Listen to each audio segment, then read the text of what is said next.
시청자 여러분, 브랜드베어 시간입니다. 그동안 인덱스한 콘텐츠를 만드느라고 이 3대3 형태 브랜드베어를 좀 덜 만들었는데 오늘 추가 영상으로 준비해봤습니다. 블루스부터 가겠습니다. 생성형 AI 열풍이 일자리 시장을 강타하고 있습니다. 그에 따라 엔비디아 추가 주가 상승을 외치는 목소리도 높아지고 있습니다. 미국 소매 판매 실적이 개선되고 있습니다. 필리핀 카지노 수익이 2028년까지 더블이 될 것으로 보입니다. 중국 단체 관광객을 맞는 한국 카지노 실적 향상도 기대됩니다. 베어 뉴스 가겠습니다. 미국 장기금리가 결국 기술적 저항선이었던 전고점을 넘어버렸습니다. 네덜란드가 경기 침체에 돌입했습니다. 뱅크 오브 아메리카 설문조사에 따르면 향후 주식시장에 조정이 예상됩니다. 블루스부터 가겠습니다. 미국에서 가장 주목받는 구직 사이트죠. 인디드에서 집계한 최근 일자리 통계입니다. 생성형 AI 직원을 뽑는 모집 공고가 그야말로 폭증한 것을 볼 수 있습니다. 몸값도 높아지고 있습니다. 전 영역에서 다 뽑고 있습니다. 엑센추어는 내년에만 1000명 이상의 AI 직원을 뽑을 계획이고요. 아마존에서 얼마 전 생긴 이 분야 수석 관리자 임금은 34만 달러입니다.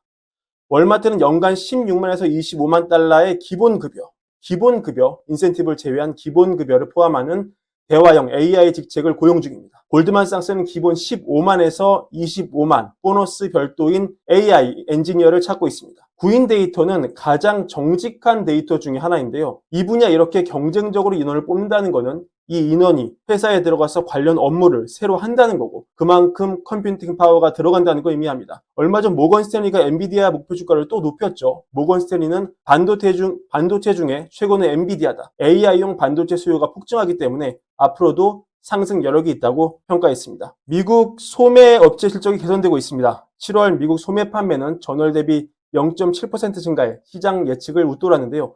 최근 홈디포가 시장 예상을 뛰어넘는 실적을 내놨고 소매업체 타긴 역시 비교적 양호한 실적을 내놨습니다. 2분기 영업이익률 타깃 4.8%를 기록해 전년 동기 대비 무려 3%포인트 높았습니다. 무엇보다 주목할 점은 사실 타깃을 비롯한 미국 소매업체들이 요즘 도둑이 많이 들어서 강도죠. 거의 조직적인 떼거지로 들어와서 훔쳐가는 이런 거였는데 이것 때문에 대도시에 있는 매장을 폐쇄하고 그랬는데 타깃이 특히 대도시에 매장이 많아서 문제였습니다. 그런데 2분기 실적 발표에서 도난으로 인한 손실이 기존 대비 1%포인트 줄었다. 즉 도난에 실적 악화가 잦아들고 있다. 이런 얘기를 했습니다. FBI 자료를 가져왔는데 2020년도 이 코로나 때죠. 사회가 흉흉하면 범죄율이 확 치솟는 모습을 볼 수 있습니다. 이건 오토바이 절도 통계인데요. 즉 미국 유통업체를 괴롭혔던 도둑 문제가 해결되는 걸 보면 밑바닥 민심이 좀 돌아오고 있는 게 아니냐 이렇게 추측을 할 수 있습니다.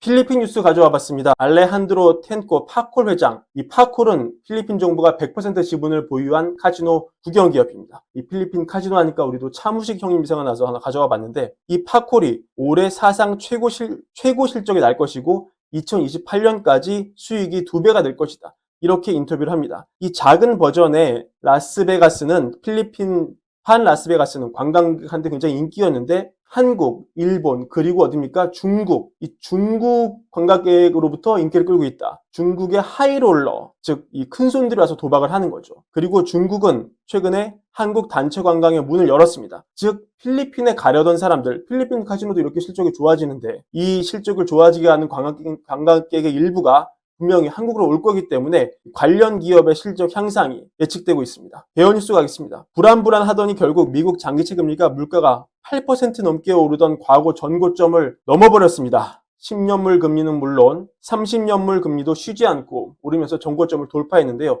이 브랜베어 시간 통해서 장기채 시장 여러 번 다뤘습니다만 이렇게 되면 미국 재정 부담이 너무 커집니다. 주식시장에도 악영향을 미칩니다. 왜냐? 10년짜리 채권이 매년 4% 넘게 준다. 채권 대신 주식을 하려면 매년 4%는 넘게 수익이 나겠다 이런 확신이 있어야 하는데요. 지금 미국 주식이 더 갈지 안 갈지가 좀 불안하고 주식 대비 채권 수익률이 계속 오르면 주식 투자에 몰리는 자금 일부가 특히 이제 큰손 기관 자금의 일부가 채권으로 도망칠 수 있고 그러면 주식시장 상승에도 걸림돌이 될 수 있을 것 같습니다. 네덜란드가 경기 침체를 선언했습니다. 네덜란드가 2분기 경제가 0.3% 마이너스 성장을 하면서 2분기 연속 마이너스 성장, 즉 기술적 경기 침체에 들어섰습니다. 이번 침체는 인플레가 심해지자 소비가 줄고 수출도 감소하면서 벌어진 일인데요. 유로존에서 네덜란드는 5번째로 큰 경제 규모를 보유하고 있습니다. 이 영국이 유로존 국가가 아니기 때문이죠. 네덜란드마저 침체로 간다면 이보다 더 약한 국가들, 이런 국가들은 앞으로 우리가 모르는 더 큰 위기가 올 수 있고 이게 세계 경제에 미치는 파장이 커질까 우려됩니다. 뱅크 오브 아메리카가 펀드 매니저를 상대로 설문조사를 해서 일종의 인간 지표를 구하는데요. 뱅크 오브 아메리카는 이 설문을 일종의 역발상 관점에서, 즉 하락을 점치는 사람이 많으면 상승 가능성이 높다. 다 오른다고 외치면 하락할 가능성이 높다. 이렇게 봅니다. 근데 이 매니저들 사이에 강세론적인 투자 견해가 2월 이후 가장 많은 것으로 나타났습니다. 그리고 펀드 매니저 현금 보유 비중이 21개월 만에 가장 낮은 4.8%로 떨어졌습니다. 이런 관점에서 보면, 역발상 관점에서 보면 주식시장 단기 뷰가 그다지 좋지 않은 것으로 나옵니다. 오늘의 브랜비어 이것을 마칩니다. 구독과 좋아요 부탁드립니다. 감사합니다.